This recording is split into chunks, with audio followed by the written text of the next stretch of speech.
No sagrado tempo do Advento, aguardamos a vinda do Senhor em dupla perspectiva. A primeira, que já aconteceu no tempo, pobre, humilde, pequeno, indefeso, desprovido de toda honra e de toda glória, na pequenez de uma manjedoura, na pequeníssima cidade de Belém de Judá.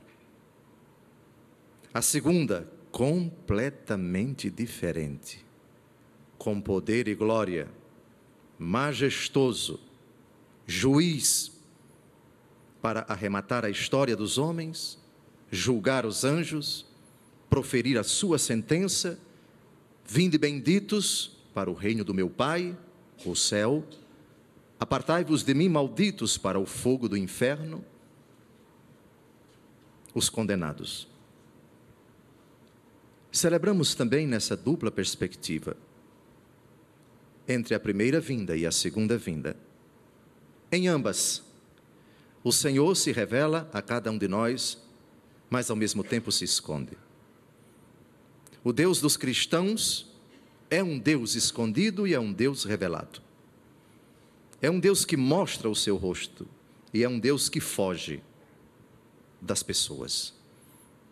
É um Deus que não fala com elas, que não sempre se interessa por elas, mas que sabe perfeitamente respeitar a sua decisão, a sua liberdade, e por isso se esconde.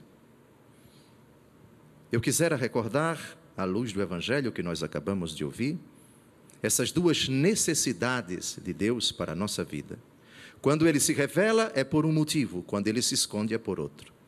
Seja no motivo, seja em outro motivo, Ele o faz sempre pelo respeito à nossa decisão e porque nos ama.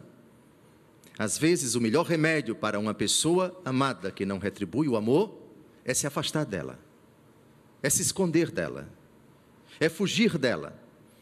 Quando não somos nós que fugimos de Deus, Deus se esconde de cada um de nós. Quando fugimos de Deus é porque não o amamos, mas quando Ele se esconde de nós é porque Ele nos ama.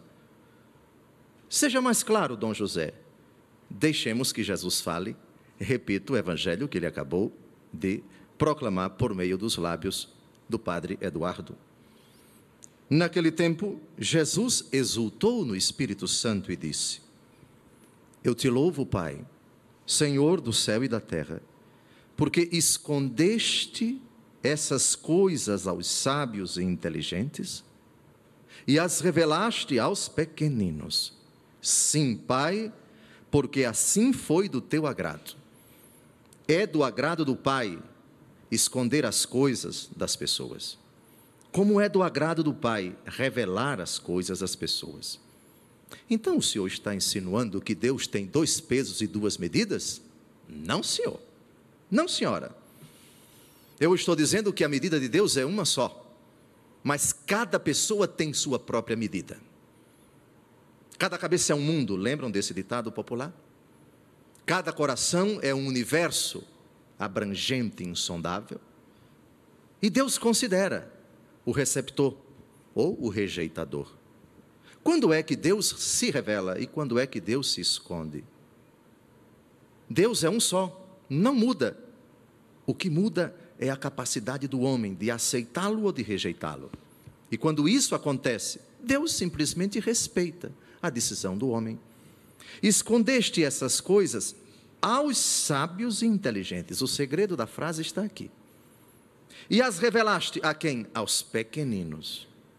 Nós temos a capacidade de nos tornarmos pequenos. Aqui não é nem pequeno, aqui é um superlativo. Pequenino é desse tamanhinho. É piquititito, como se diz lá no norte. Pequenino.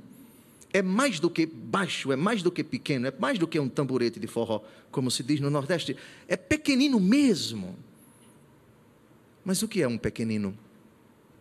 Não tem nada a ver com estatura, com tamanho físico. Também não tem nada a ver com uma convicção subjetiva equivocada. Eu sou um coitado, eu não valho nada. Não é isso. O pequenino é o disponível a Deus.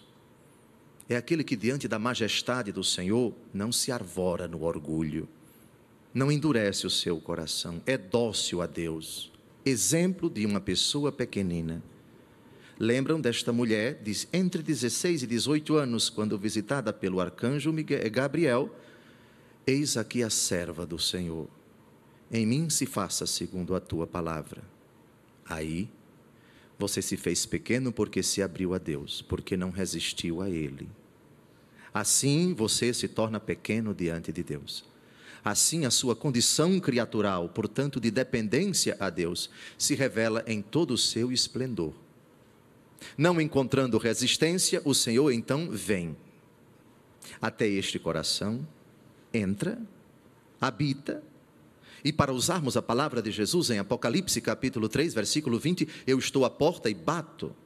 Se alguém abrir, entrarei e cearemos juntos, eu com ele e ele comigo. Atentos. Reparem o respeito do Senhor Jesus pela nossa, aspas, autonomia, que nem é autonomia, porque autonomia é literalmente lei própria. Quando você se rege por uma lei sua, você é independente das pessoas, não depende de ninguém, não está sujeito a ninguém. Mas nós não somos autônomos em absoluto, porque o nomos, a lei do cristão, é a lei de Deus. Pois bem, aqui está o segredo e o requisito também para que Deus revele as coisas do Pai, para que Cristo se revele, Ele como imagem visível do Deus invisível, aos homens, e não esconda nada. Lembram da frase de Jesus? Já não vos chamo de servos, porque o servo não sabe o que faz o seu Senhor. Chamei-vos amigos, porque dei-vos a conhecer tudo o que ouvi do meu Pai. O segredo é a amizade com Deus em Cristo. Isso possibilita da parte de Jesus que Ele não esconda nada, que Ele revele tudo. Dom José, mas Jesus não é tão bom, porque Ele não revela tudo para todo mundo? O capítulo 7 do Evangelho segundo Mateus tem uma resposta ótima. Não deis pérolas aos porcos, não jogueis as coisas santas aos cães, para que eles não as calquem com os pés e, voltando-se contra vós, vos estraçalhem. Revelar as coisas. Vocês já tiveram a experiência tiveram a notícia maravilhosa, estão encantados, explodindo de alegria e decidem contar a notícia para uma pessoa que não gosta de você, que não suporta você, e a reação dela é com uma frieza tremenda. Às vezes reage até com ironia, com deboche. Infeliz das costas ocas, mal empregada a hora que eu disse essa notícia. Tome, aprendeu, bem feito. Há determinadas coisas que não convém dizer para certas pessoas, porque elas não sabem reconhecer, não sabem valorizar, ironizam, debocham, ridicularizam, escarnecem. Faça-me o favor. Deus age da mesma forma. Quando Dom José está no Evangelho. Eu te louvo, Pai, Senhor do céu e da terra, porque escondeste essas coisas aos sábios e inteligentes. Será que Deus não gosta dos sábios, dos inteligentes, das pessoas que pensam, de quem tem mestrado, doutorado, de quem é muito culto? Será que Ele discrimina tais pessoas? Não estamos tratando dessa sabedoria profana. Estamos falando daquela arrogância da inteligência humana, que leva a pessoa a se fechar a Deus, a fazer tantos raciocínios, tantos cálculos, tantas elucubrações. E tais pessoas se tornam um obstáculo intransponível para que Jesus entre na sua vida. Eu estou à porta e bato. Se alguém abrir, o sábio e inteligente diz: não abro. Evangelho não é coisa de gente inteligente, cristianismo não é coisa racional, dobrar os meus joelhos, rezar, abrir a Bíblia, me ajoelhar diante do Santíssimo, participar da missa, isso é coisa de gente ignorante, etc. Aí o Senhor se esconde dessas pessoas, mas se esconde porque ama essas pessoas, para que elas deem um pouquinho murro em ponta de faca, para que quebrem a cara, como o filho pródigo, lembram? Dá-me a parte da herança que me cabe. Infeliz. O pai em silêncio respeita a decisão do filho, reparte a herança, entrega a parte que lhe cabe e o filho parte. Vai aprender na pocilga, bem feito. Isso também é prova de amor do pai, quando ele silencia, quando ele não fala, quando ele não diz uma palavra, quando ele fecha as portas do céu, não faz nenhum milagre, não dá nenhum sinal, isso também é prova de amor. Fecha, Senhor, as portas do céu. Cala-te, Senhor, diante de tais pessoas. Esconde-te, Senhor, dessas pessoas, por amor, para que elas aprendam de outra forma, já que não querem se revelar pequenas, na sua sabedoria estulta, na sua inteligência ridícula, que elas apanhem, por amor, para que prostradas, humilhadas, desmoralizadas, elas rendam glória a Deus e aprendam que Deus só se revela aos pequenos, porque assim, Pai, foi do teu agrado. E mais, ninguém conhece quem é o pai a não ser o filho, ninguém conhece quem é o filho a não ser o pai, e só conhece o pai, o filho e aquele a quem o filho o quiser revelar, e o filho só quer revelar o pai a quem é pequeno. Exemplo de pequenez, dentre tantas, Maria Santíssima. Mas vejam, felizes os olhos que veem o que vós vedes, mas enxergar aqui o Cristo com um coração pequenino. Essa é a condição. Caso contrário, não vai enxergar, ainda que esteja na missa, bem celebrada pelo Padre Eduardo, enfim, na dureza do coração, não enxerga o santo sacrifício, não enxerga Deus falando, enxerga apenas um rito. É uma coisa horrível. Não, eu estou enxergando a missa. Não é com os olhos, por favor. Não é com os olhos, é com o coração. Enxergue o Senhor lhe falando, enxergue este broto, este rebento de uma flor que nasce do tronco de Jessé. Reparem como Jesus, na profecia de Isaías, na primeira leitura de hoje, é descrito como um rebento. Vocês sabem o que é o rebento numa planta?